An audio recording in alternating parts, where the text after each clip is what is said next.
আজ আমরা পশ্চিমবঙ্গের রঘুনাথগঞ্জ বিধানসভা কেন্দ্রের রাজনৈতিক অর্থনীতির গভীরে যাব। আমাদের এই পুরো বিশ্লেষণটা ডেটা নির্ভর। দেখুন, এর উদ্দেশ্য কিন্তু কোনো রাজনৈতিক দলের পক্ষে বা বিপক্ষে কথা বলা নয়, বরং শাসনের এমন একটা রূপরেখা বা ব্লুপ্রিন্ট তৈরি করা যা এখানকার সাধারণ মানুষের জীবনযাত্রার মানকে সত্যি উন্নত করতে পারে। চলুন শুরু করা যাক। রঘুনাথগঞ্জকে যদি ঠিকমতো বুঝতে হয় তাহলে সবার আগে এর ভূগোলটা দেখা দরকার।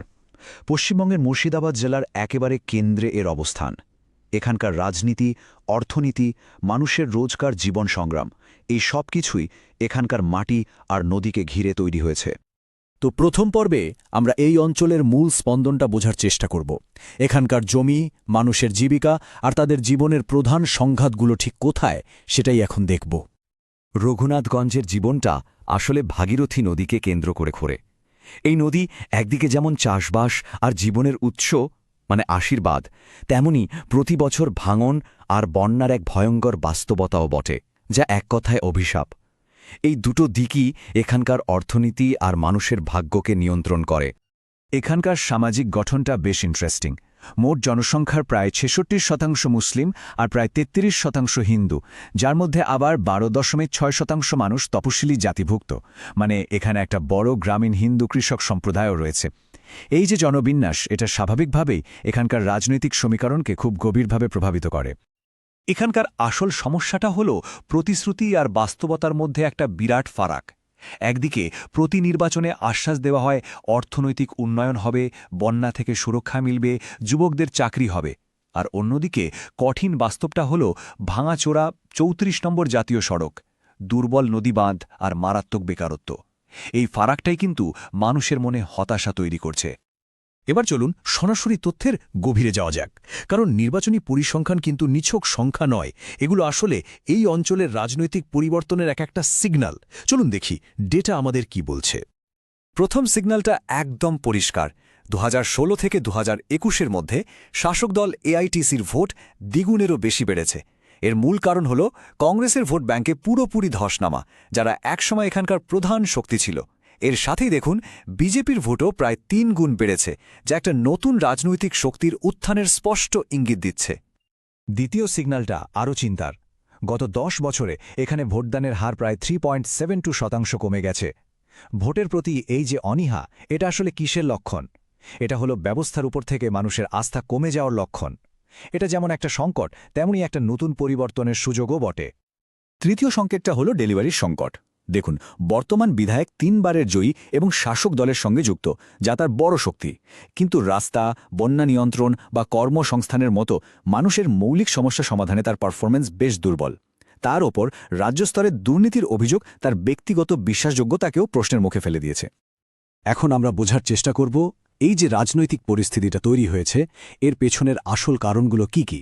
মানুষের এই অসন্তোষ কেন তৈরি হলো, সেই মূল জায়গাটা বোঝাটা খুব জরুরি। আর মনে রাখতে হবে, যে কোনো গঠনমূলক আলোচনার ভিত্তি হল মানুষের মর্যাদা এবং তথ্যের অধিকারকে সম্মান করা। আমাদের সংবিধান কিন্তু এই দুটো মূল্যবোধকেই সবার উপরে রাখে। ভোটারদের হতাশার পেছনে প্রধানত 4টে কারণ কাজ করছে। ১. শিক্ষক নিয়োগ দুর্নীতি, যা হাজার হাজার যোগ্য ছেলে মেয়ের ভবিষ্যৎ নষ্ট করেছে। ২. নির্বাচন পরবর্তী হিংসার ভয়। ৩. অবৈধ অনুপ্রবেশ এবং তোষণের রাজনীতির অভিযোগ। আর সবচেয়ে বড় যে সমস্যাটা, সেটা হলো যুব বেকারত্ব, যা প্রায় প্রত্যেকটা পরিবারকে সরাসরি আঘাত করছে। এখানকার তরুণদের মনের কথাটা খুব সহজ। ভাবুন একবার, যখন একজন তরুণ পড়াশোনা করে, দিন-রাত পরিশ্রম করে, আর তারপর দেখে যে তার চাকরিটা টাকার বিনিময়ে বিক্রি হয়ে যাচ্ছে, তখন পুরো সিস্টেমের ওপর থেকেই তো তার বিশ্বাস উঠে যায়।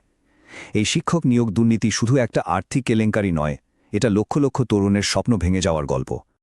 একটা গুরুত্বপূর্ণ ব্যাপার হল পুরনো বিরোধী দলগুলো দুর্বল হয়ে পড়ায় একটা বিশাল সংখ্যক ভোটার এখন রাজনৈতিকভাবে দিশেহারা। এদের মধ্যে শাসক দলের কাজে হতাশ সমর্থকও আছেন, প্রাক্তন বামপন্থীও আছেন, আবার আইএসএফের মতো নতুন দলের সমর্থকরাও আছেন। এই ভোটাররা কোনো নির্দিষ্ট দলের প্রতি দায়বদ্ধ নন। ভালো বিকল্প পেলে তারা দিক পরিবর্তন করতে পারেন। এরাই হলেন রিডিমেবল ভোটার, যারা আগামী দিনের রাজনৈতিক ভবিষ্যৎ ঠিক করবেন। তো সমস্যাগুলো তো অনেকক্ষণ ধরে আমরা চিহ্নিত করলাম, এখন সময় সমাধানের দিকে তাকানোর। চলুন একটা কার্যকরী এবং বাস্তবসম্মত শাসন ব্যবস্থার রূপরেখা বা ব্লুপ্রিন্ট নিয়ে আলোচনা করা যাক। একটা ভালো শাসনের জন্য একটা চতুর্মুখী নীতি দরকার। এর প্রথম স্তম্ভ হল আগ্রাসন, মানে দুর্নীতির বিরুদ্ধে জিরো টলারেন্স। দ্বিতীয়টা হল স্থিতিশীলতা, আইন শৃঙ্খলা কঠোরভাবে প্রয়োগ করে মানুষের নিরাপত্তা নিশ্চিত করা। তৃতীয়টা হল উদ্ভাবন, নতুন প্রকল্প আর টেকনোলজির মাধ্যমে উন্নয়নের গতি বাড়ানো। আর চতুর্থটা হল সুরক্ষা, ধর্মবর্ণ নির্বিশেষে সমাজের প্রত্যেকটা মানুষের অধিকার রক্ষা করা।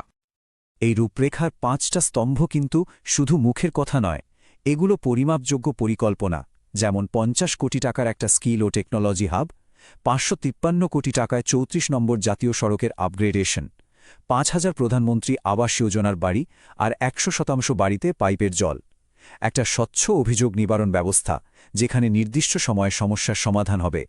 আর এই পুরো প্রক্রিয়ায় মানুষের ব্যক্তিগত তথ্যের সুরক্ষা এবং গোপনীয়তাকে সর্বোচ্চ গুরুত্ব দিতে হবে, যা আমাদের দেশের ডেটা প্রোটেকশন আইনেরও মূল কথা। আর সবশেষে একজন নতুন সৎ ভাবমূর্তির প্রার্থী, যিনি মানুষের বিশ্বাস ফিরিয়ে আনতে পারবেন। এবার দেখা যাক কিভাবে জাতীয় স্তরের বড় বড় প্রকল্পগুলোকে সঠিকভাবে কাজে লাগিয়ে এখানকার সাধারণ মানুষের জীবনে সরাসরি একটা পজিটিভ প্রভাব ফেলা যায়, কারণ নীতির আসল সাফল্য তো তার সঠিক প্রয়োগের ওপরেই নির্ভর করে। একটা খুব ভালো উদাহরণ হল আয়ুষ্মান ভারত প্রকল্প। রঘুনাথগঞ্জে যদি এই স্কিমটা ঠিকমতো চালু করা যায়, তাহলে প্রায় 5 লক্ষ বিপিএল পরিবারের মানুষ বিনামূল্যে স্বাস্থ্য বীমার সুরক্ষা পেতে পারেন। এর মানে হল চিকিৎসার বিপুল খরচ থেকে গরিব পরিবারগুলো বেঁচে যাবে। এটাই হল জাতীয় নীতির স্থানীয় স্তরে সফল প্রয়োগ।